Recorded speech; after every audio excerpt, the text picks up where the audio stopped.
listen, please enjoy. Snatch the bass right up their voice.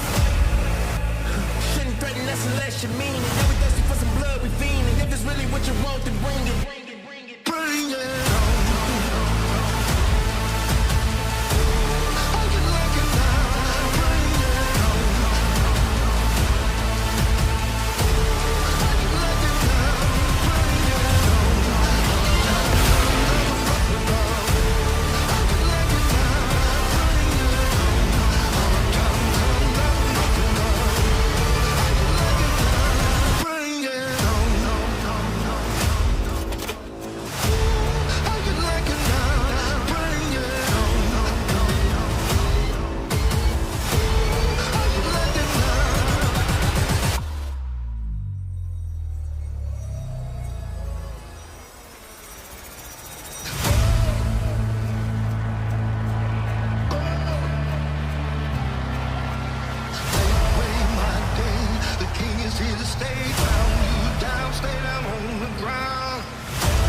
Years of history, millions of players worldwide, and millions of dollars in prize money earned by the fiercest competitors across the globe. And now the time has come once again to find our next world champion. So, ladies and gentlemen, whether you are at home or right here in Helsinki, Finland, the birthplace of Clash of Clans, welcome to Superfest, and welcome to the Clash of Clans World Finals. Across the next 3 days of competition, we will see all 3 titles born out of Supercell HQ that each change the face of mobile esports. Clash of Clans, Clash Royale, and Brawl Stars.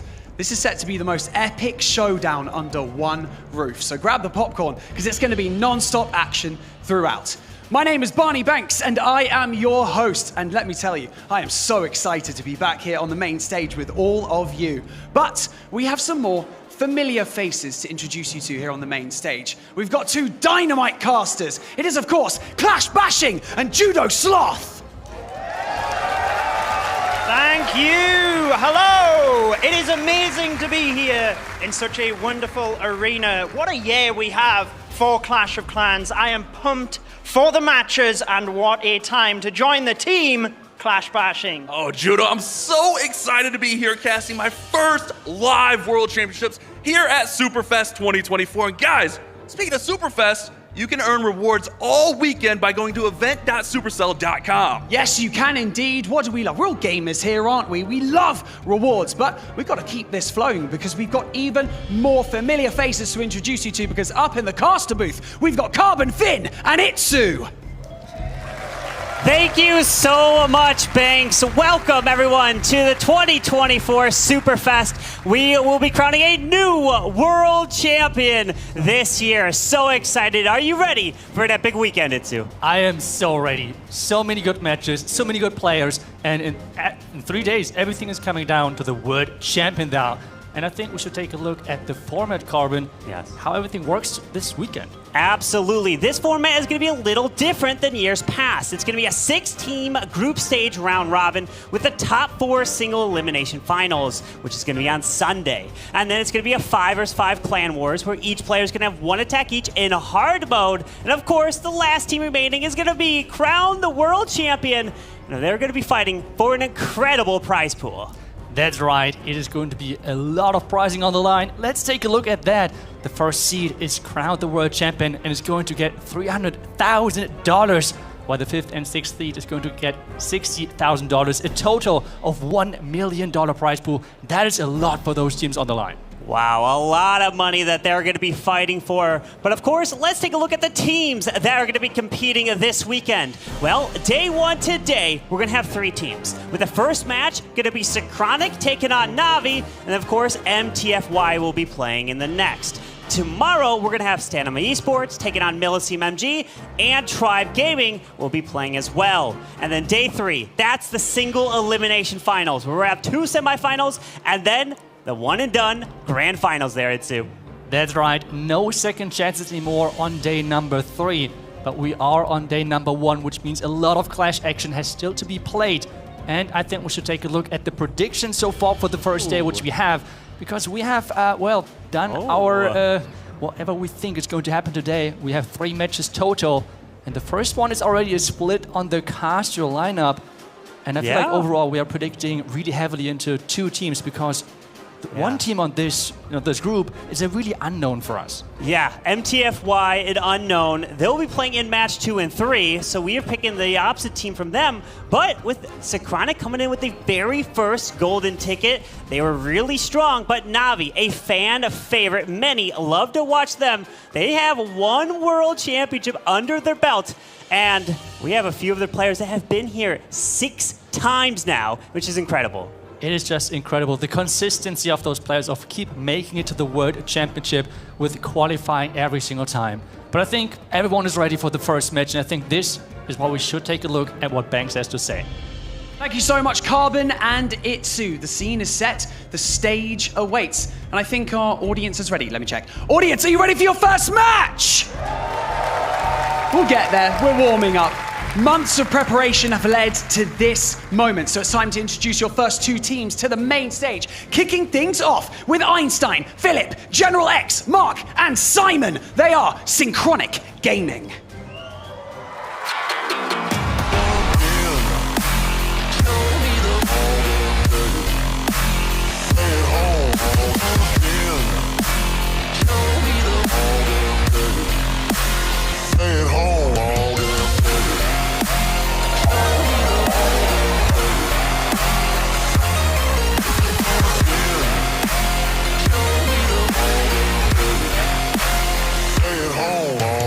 And their opponents, Gaku, Stars, Klaus, Kazuma, and Yatta, they are Na'Vi.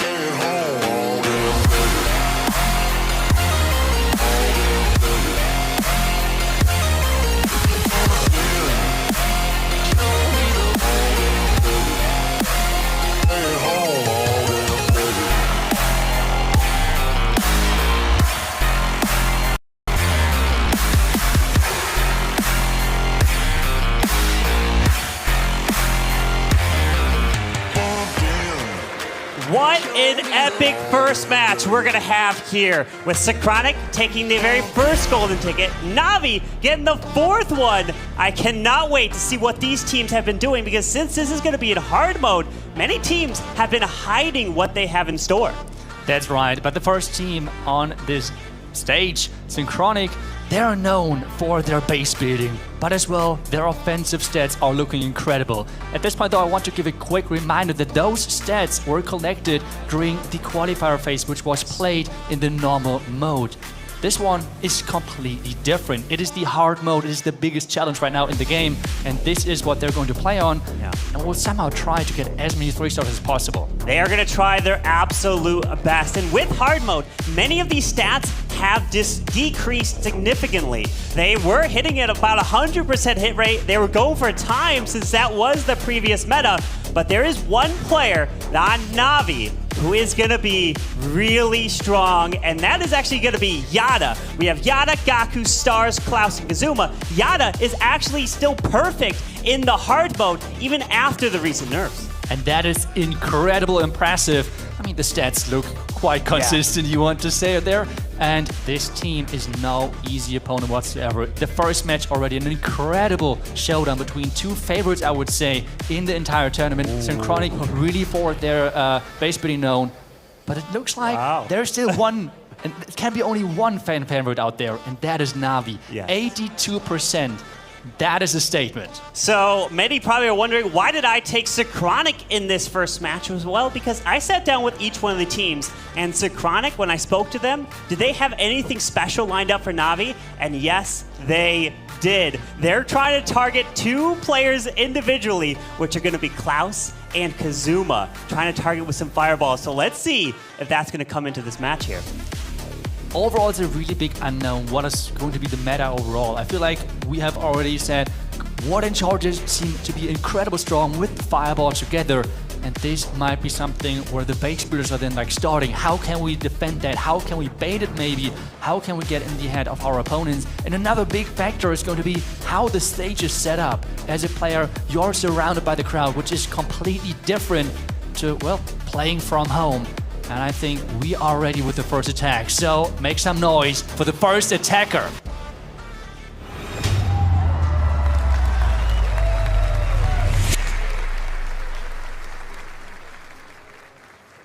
And Gaku is looking to take this one here. We're going to have Navi coming in with the very first attack. And here we go. It looks like we've got some rocket loons. And we have some invis. Ooh, fireballs. Okay, when I did speak with Synchronic, they wanted some players to come in with fireballs. And this is exactly what we are seeing here today. And let's see if Gaku does not get trapped for anything. And remember, if you're thinking about doing those strategies as well at home, he is going to bring 2 earthquakes because he has to bring that. The equipments are capped. Common equipments on level 15, the epic ones on level 21, which means with the fireball, you have to bring 2 earthquakes to take down those key defenses, which he has done nice in the beginning. And he's really trying to have a surgical approach with his heroes. The Warden is charging, the Queen is opening from the top side, and then he's going to see where he can support with those rocket loons. Yeah, as that Warden's going to continue his way to the left, the Queen is taking her time up to the top side. Baby Dragon now joining in with the Warden to help try to set that funnel to push him into that multi-target Inferno. Finds a Seeking Air Mine, so now trying to play some rocket loons to test for some traps as the Flame Flinger is still looking fantastic while the King is going to tank that Ground Expo. Yeah, and take a look at that. The King really nicely timed, as you said. The Rocket Spear with the Royal Champion now coming from the top side to take down that Inferno Tower. There are some Tesla which are going to delay that Royal Champion. A Skeleton Trap to delay things even further. And now Royal Champ has to fight for her life. She has to somehow take down the Monolith. That would be amazing. But the Phoenix is going to allow exactly that. Yeah, I love the Phoenix onto the Royal Champion, be able to come back to life, get that value as the King pops the Earthquake Boots and barely opens the wall there. So the Queen, if she can keep her ability intact, but the Ricochet Cannon is going to hit this Queen and force an early ability. Oh, he has to really work now that the tunnel is going to go down because that is a long way for the Rocket Loons. Everything is coming down to the Queen, but it looks like that the tunnel should go down, no problem whatsoever. And the Flame Flinger Carbon is still alive. Yeah, that Flame Flinger's about to open up pretty soon. Healer's now flying across to that Warden. He's staying on his own. Rocket Loons now all coming down at the same time into the Eagle, dropping some skeleton spells because we have Air Expos at the bottom side. Gaku is celebrating and a fantastic 3-star to start. That was an incredible attack, and as well something we see now.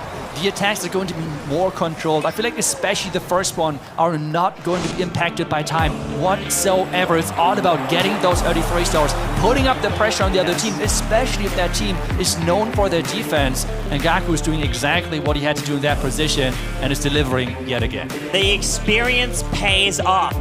Gaku and Klaus are actually the only 2 players who have been to the World Championship 6 years in a row. And something also many fans may not realize is that Klaus, he wasn't actually part of the original team that qualified for that golden ticket back in 2019. He came in for the World Championship, replaced Earth. So many of the fans remember it was such a long time, but they have so much experience, and it showed right here, starting it off with that 3-star. Yeah, really, really nicely done. And reacted with the spells perfectly in that core. But the Queen did struggle a little bit, but it did not stop him as well. The traps at the top side with those Tesla did nice work of that. And I feel like this is the strategy we're going to see a lot from different teams. Maybe a bit of different versions out of this strategy. But just the Warden shot right now looks so strong because if you have the right equipment, it deals around the same damage as a Queen charge, but it's ignoring walls. I mean, it cannot get any better than that. You don't need any wall breaks for that. And I mean, then you have the Queen with the King and you have the Earthquake Boots. Like, walls is then not a big factor either. Yeah. So this attack looks really strong. The question now is, if we're going to see the same approach from Simon or something completely different. Simon is looking to kick this one off here for Synchronic, and they were in a boot camp, and they practiced the attack order of how are they going to tackle it, and they said, Simon, you're going to be leading it off for us, keeping it consistent. So he is ready, he's nervous, but let's see what he can do.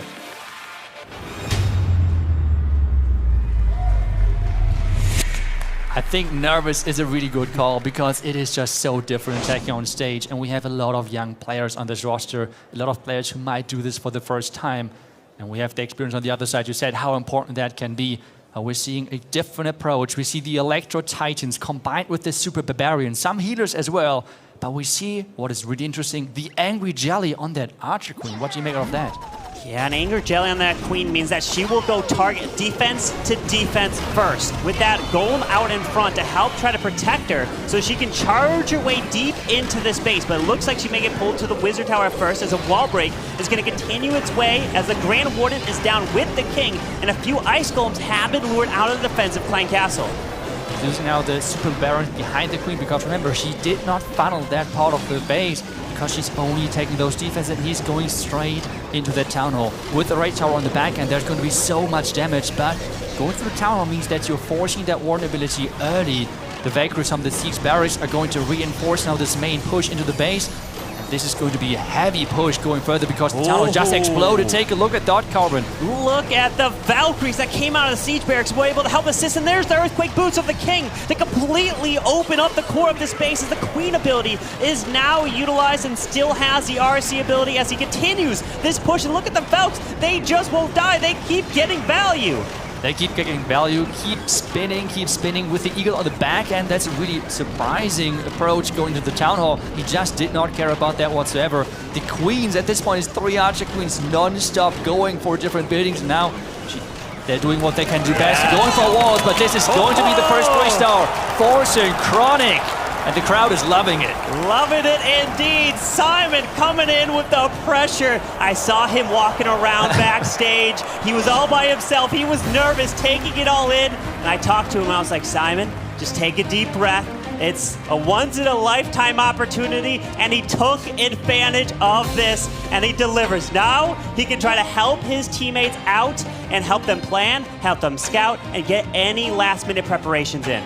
And especially getting those early 3 stars in is such a relief for the rest of the team as well, because it is not just pressure off the player, it is pressure off the team, which is a huge deal. But this now, we're going to twist the sides again, which means it's back to Na'Vi, and they are up next. And they have shown the fireball. You have said that maybe there were some tricks on the side of Synchronic base bidding wise, which we might expect or might not expect. So are they going to bring it again? Are they going to do different approaches? Yeah. That's the question. If Na'Vi keeps bringing fireballs, that's where I can start to get nervous, because this is exactly what Synchronic was trying to do. Force fireballs, because they have some traps up their sleeves for it. So all you need is one defense if you're able to get a perfect war. Because a lot of these pros think that it's going to be perfect for like 15, 14, a very high scoring wars. So now the next attacker there, we're going to have Yada. He's going to attack next. And many of these players have family, friends watching from home, watching from in this arena. But I asked Yada, and he said that he didn't let anyone know that he's here. He's here and ready to go. So Yada, let's see what you can do.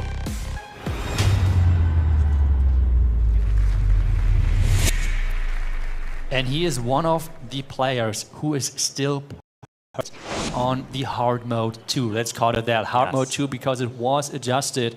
And we're going to see Super Witches. Such a powerful strategy. He's going to bring the healers in this one with quite a few additional troops to support his main push. He has as well one droid, which he can add into the mix as well if he's encountering a lot of damage at one point.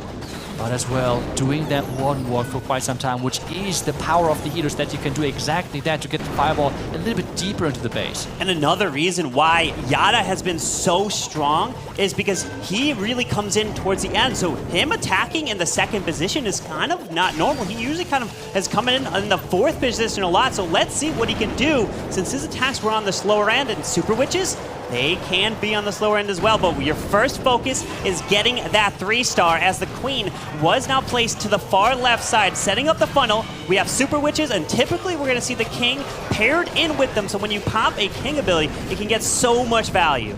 And that wall break barely worked. I mean, that was so close. He's now using another one to get further inside. He has to reset the Expo because that Expo was locked onto the Archer Queen and he did not want to use the ability that early just yet. And he's slowly making its way towards the core. And remember, he has to delay that Barbarian King for the Earthquake Boots because that has to open towards the Town Hall.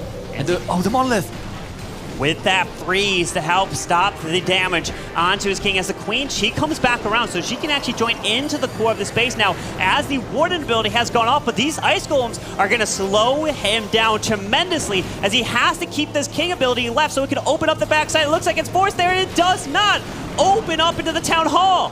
Oh no, and take a look at that. At the Archer Queen building on the defensive side, there is an opening, which means all of the troops might now walk around the Town Hall. He's trying to reinforce at the top side with the Royal Champion to push his troops into that Town Hall direction. But this is a problem for him. The troops avoiding the Town Hall for now. The Royal Champion trying her best to push them back. The Super Minions got the enemy Queen to the bottom side. He needs to get this Town Hall as the Royal Champion still has her ability. There was a Rocket Spear in there, has the Sinking Shield, skip across, so this Rocket Spear could be clutch, but it has to get a few shots off on the defending King. So those shots were wasted as a few now are locking on the Town Hall. Hopefully she can take it out and pairs in a freeze, and yes, the Town Hall goes down.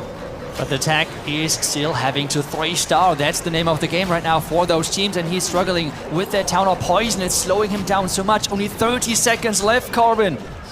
Oh man, the multi is still up, but the Phoenix is trying its best to take that down. Only 23 seconds remaining as the Queen's already burned her ability. One super wall breaker left, and Synchronic, all they were hoping for is to get one defense, and it looks like the one defense is coming against the player who has been perfect in hard mode.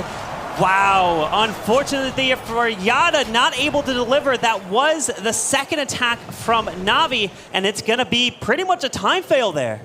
It is indeed. The core was left standing. The multi-Inferno Tower stayed alive. The remaining defenses were not down in time.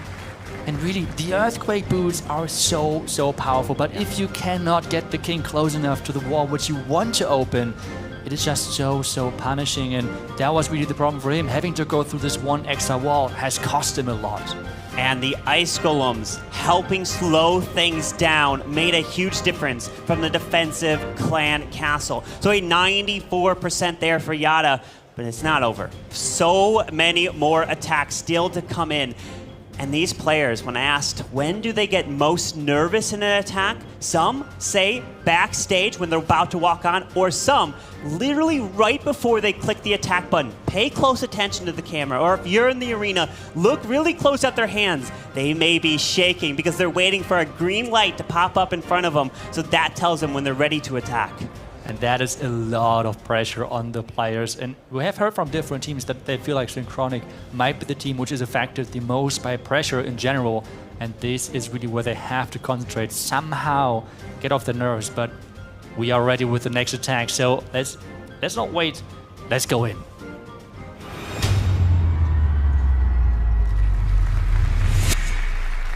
And Synchronic is looking to bring a second triple here. And we have Mark. He's coming in with some Super Barbarians. We don't have a Fireball here, a handful of healers, and starting off with that Siege Barracks off to the left side. We have an Ice Golem out in front of that Queen to the bottom, wall breaking open into the Monolith, so we can get the value, continue to push this way through, but look at that Town Hall on the complete opposite side of this base.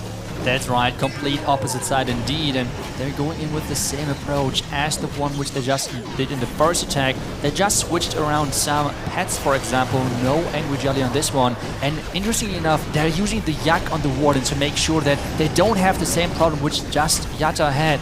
They're not going to be stuck on any walls because that Yak is going to help quite a bit. That pet's going to push through anything right there in the core, and now the Rage Towers are So much damage right there, Colin. A lot of damage, and I counted 3 Ice Golems, so that's going to be 3 defensive freeze spells essentially going off, slowing him down as he needs to continue his way through to the Town Hall, and I think there is just one little wall opening leading to the Town Hall over there next to that single target Inferno, as he does invest that invis for the World Champ, as their ability did go up, does take out the Ground Expo, but now he's making his way towards this Town Hall as a Queen. She's pathing away all the way around. It's looking pretty good as long as this Town Hall go down, and it does!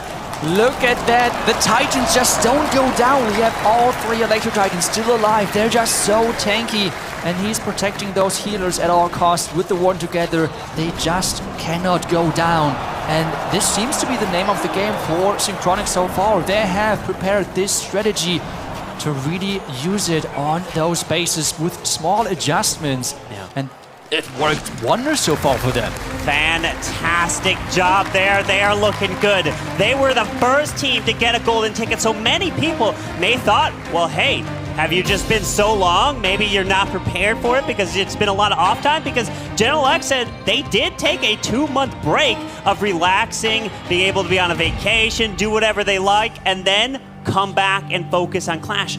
But to be honest, almost for every single one of these teams, when they got their golden tickets, the meta was completely different. So that's why coming into this World Championships, it's been a huge unknown.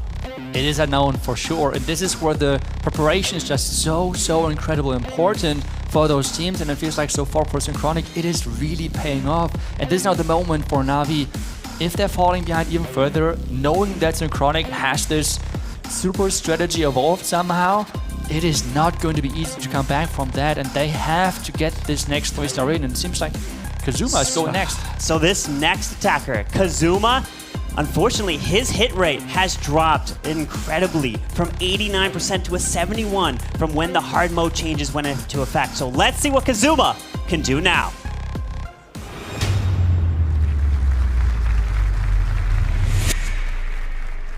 He has to make sure that he's delivering now. Even though his hit rate might have dropped, it comes down to those clutch moments for those players. They have to show up for their team if they need him the most.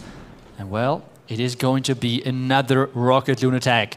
We all knew already, this is something which Na'Vi likes to do, the crazy fireball attacks. He is bringing a recall and 5 invis with 4 earthquakes, which means he's going for the Town Hall Carbon. This is the attacker they definitely were trying to target here when building their base. So let's take a look at where he wants to place this Grand Warden, because of course they do a lot of testing as we see a Royal Champion with an Earthquake to the outside pairing in the Rocket Spear, so he can take down the multi-archer tower, and then is he going to recall one of these, either the Queen or the RC here? Let's see. And oh, look at that, can snipe the Eagle just like that and recalls her. Wow, that was just a genius play right there, because if he's going to deploy that Warden on the bottom left side now, he can easily get the fireball into that core, and with quite a few earthquakes, he should deal a lot of damage to this base.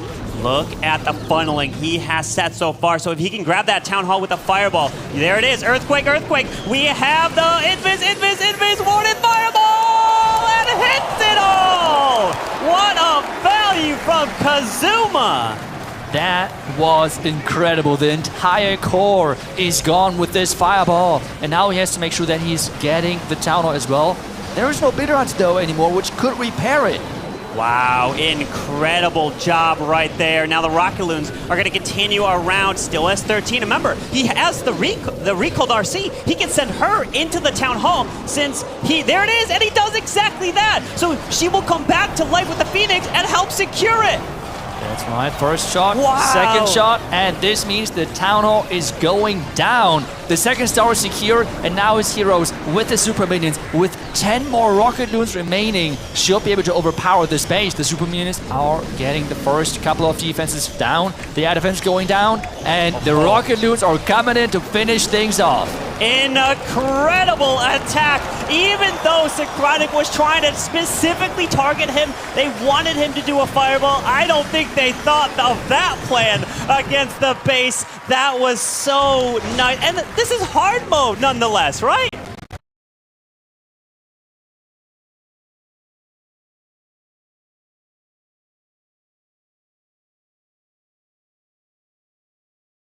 so nice. And this is hard mode nonetheless, right?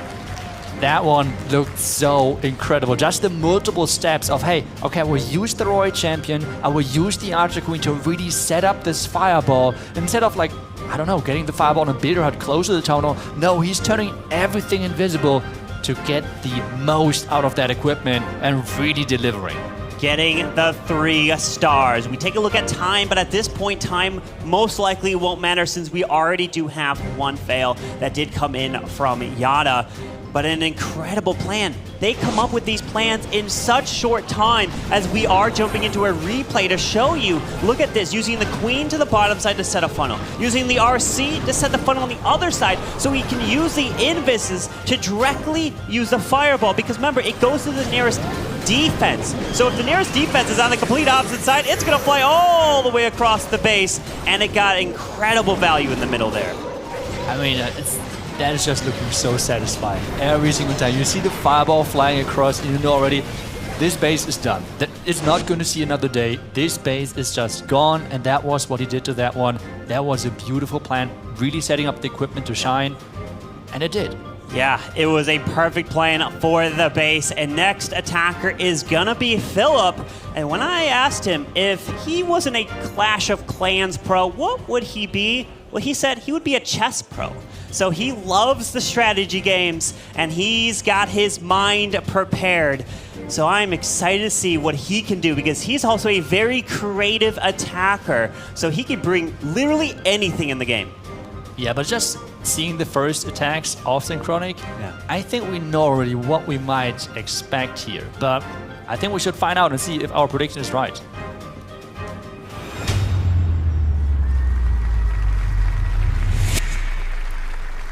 Philip had plenty of time for preparation this year, getting the very first golden ticket. Last year, he qualified